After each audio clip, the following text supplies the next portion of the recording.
باقی جو ان میں ظالم لوگ تھے، جو انہیں عیش و عشرت کا سامان دیا گیا تھا، وہ اس کے پیچھے لگ گئے، یعنی آسائش سہولتیں عیش و عشرت کے سامان کے پیچھے پڑ گئے، انہی کی حصول میں انہوں نے اپنی زندگیاں فنا کر دیں، اور وہ مجرم لوگ تھے۔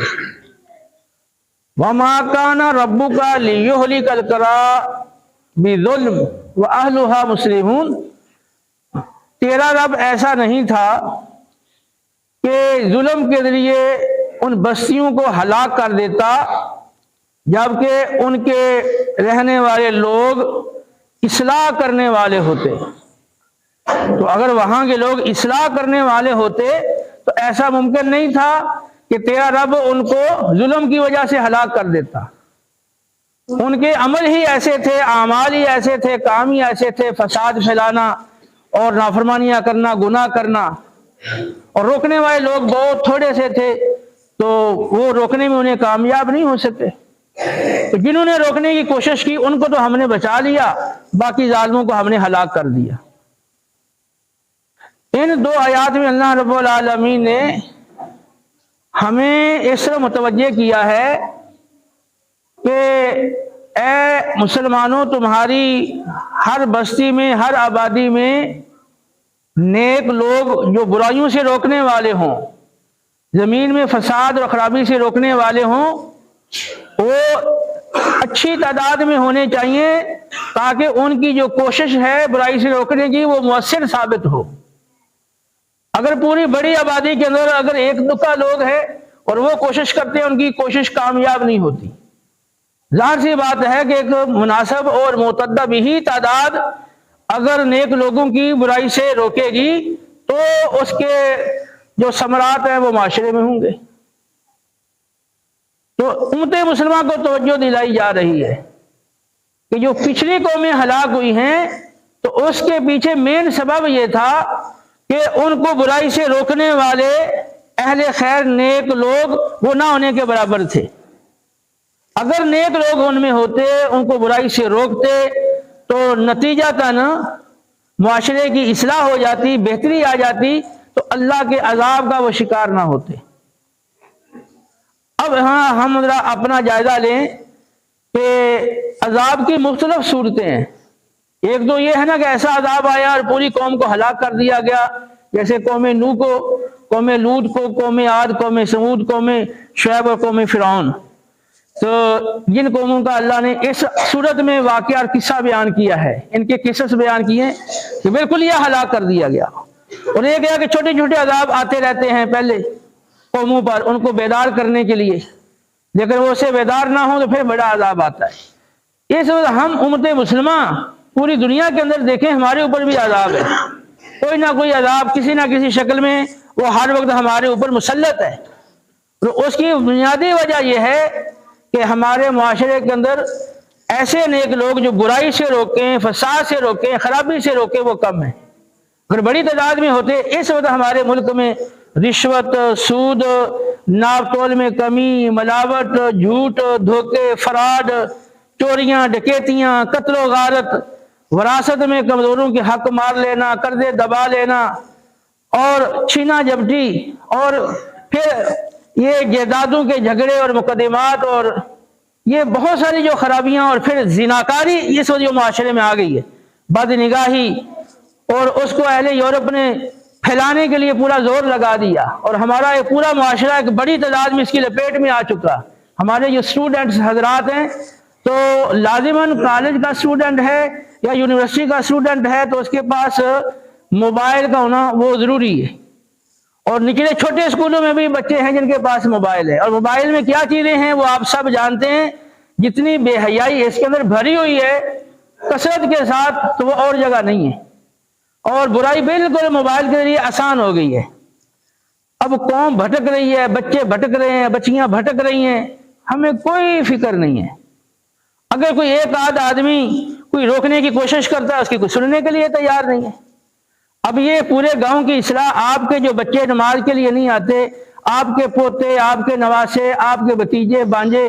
آس پاس کے لوگ نہیں آتے، اب کس کی ذمہ داری ہے؟ آپ کی ذمہ داری ہے نا۔ آپ اپنے بچوں کو کھانا فراہم کرتے ہیں، ان کو لباس فراہم کرتے ہیں، ان کی سکول کی داخلہ فیس، ان کی ماہانہ فیسیں، آنے جانے کے اخراجات آپ سارے اٹھاتے ہیں، تو آپ سارا خرچہ کر رہے ہیں، لیکن وہ بچے ان کو آپ مسجد میں نہیں لا سکتے۔ سکول میں روزانہ جائیں، وہاں گھنٹوں گزاریں، اکیڈمی میں جائیں، ٹیوشن سینٹر میں، وہاں پہ ان کا اچھا خاصا ٹائم صرف ہو اور ان کی پوری زندگی اس میں لگ جائے، زندگی کا اکثر حصہ، لیکن وہ تو آپ اس کے لیے تیار ہیں، لیکن مسجد میں آپ نہیں لا سکتے ان کو۔ آپ خود ہی مخلص نہیں ہیں، نہ آپ اپنی اصلاح چاہتے ہیں، صرف نماز پڑھ لینا یہ کافی نہیں ہے، اللہ کے اور بھی احکام ہیں۔ پورا جو قرآن آیا ہے الحمد سے لے کے والناس تک، اس میں کتنے احکام ہیں، عقائد، عبادات، معاملات، اخلاقیات، سیاسیات، معاشیات، زندگی کے تمام شعبہ جات سے متعلقہ شریعت کے احکام قرآن و سنت میں موجود ہیں، اور ان سب پہ عمل کرنا ضروری ہے۔ ورنہ تو اکیلا نماز پڑھنے والے بہت سارے ہیں جو سود بھی کھا رہے ہیں، رشوتیں بھی کھا رہے ہیں، اور بھی بڑے بڑے غلط کام کر رہے ہیں۔ تو نماز بھی ضروری ہے، نماز کے ساتھ دیگر جو شریعت کے احکام ہیں وہ بھی ضروری ہیں۔ تو لیکن چونکہ ہمارے اندر وہ دین سیکھنے کی طلب ہی نہیں ہے، ٹی وی کے آگے بیٹھے ہیں، اسکرین کے آگے بیٹھے ہیں، موبائل میں لگے ہوئے ہیں، دوستوں کے ساتھ گپ شپ چل رہی ہے، اور خوشی غمی میں جا رہے ہیں، وہاں پر سارے باتیں چیت لوگوں کے ساتھ ہو رہی ہے، اپنی من پسند مشغولوں میں آپ مصروف ہیں، لیکن دین کی بات 5 منٹ 10 منٹ سننا وہ بہت مشکل ہو جاتا ہے۔ تو کیا ہمارے اوپر فرض ہے کہ زبردستی آپ لوگوں کو بٹھا کے سنائیں؟ اور آپ کا تو کوئی حق نہیں کہ آپ ہی اس بیٹھ کے سیکھیں، آپ کی تو کوئی ذمہ داری نہیں ہے۔ یہ قرآن کس لیے آیا ہے؟ صرف چومنے کے لیے، صرف اس کو آپ صرف اس کی تلاوت کر لیں بس، یا اس کے دم کر لیں، یا قرآن خوانی کر لیں میت کے لیے؟ تو جو اس میں احکام آئے ہیں، تعلیمات آئی ہیں، وہ کس کے لیے آئی ہیں؟ اصل جو مقصود ہے وہ تو تعلیمات پہ عمل ہے نا،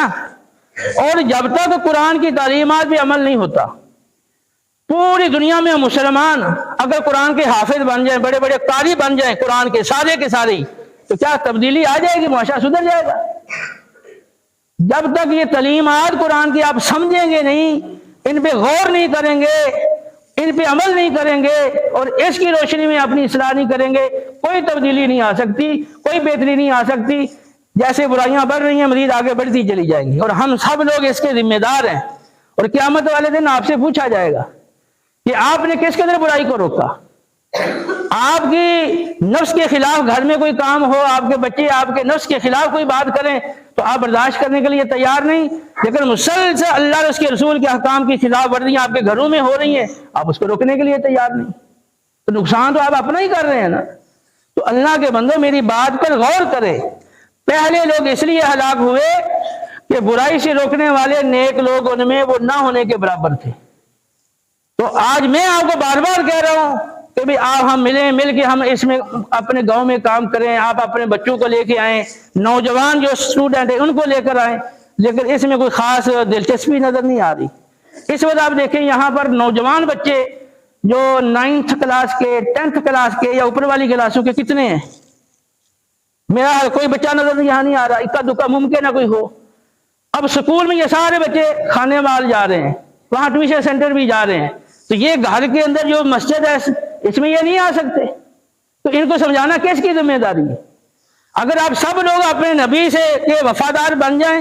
اور قرآن و سنت کا آپ کے اندر احساس ہو کہ ہمیں یہ ہماری ہدایت کے لیے آیا ہے، ہم نے اس پہ عمل کرنا ہے، اور آپ اپنے گھر میں کوشش کریں، آس پاس کوشش کریں، 2-4 دن میں آپ دیکھیں گے اچھی خاصی تبدیلی آ جائے گی۔ لیکن آپ لوگوں کو فکر ہی نہیں ہے، تو یہ بغیر فکر کے یہ کام نہیں ہوتا۔ تو میری آپ سے یہ درخواست ہے، ہم سب مل کے کوشش کریں اور اپنی ذات سے شروع کریں، اپنے آپ کو نمازی بنائیں، قرآن و سنت سے اپنے آپ کو جوڑیں، اور اپنے بچوں کو ادھر لے کر آئیں، تاکہ ہم اپنے نوجوان بچوں کی اصلاح، کوئی تربیت کا باقاعدہ کوئی یہاں پر نظام بنائیں، اور ان کی اصلاح اور تربیت ان کی ہو۔ اس سے آپ کو فائدہ پہنچے گا اور پورے گاؤں والوں کو فائدہ پہنچے گا، اور اس سے اللہ اور اس کا رسول ہم سے راضی ہوگا۔ اللہ ہمیں عمل کی توفیق دے، وما علینا الا البلاغ المبین۔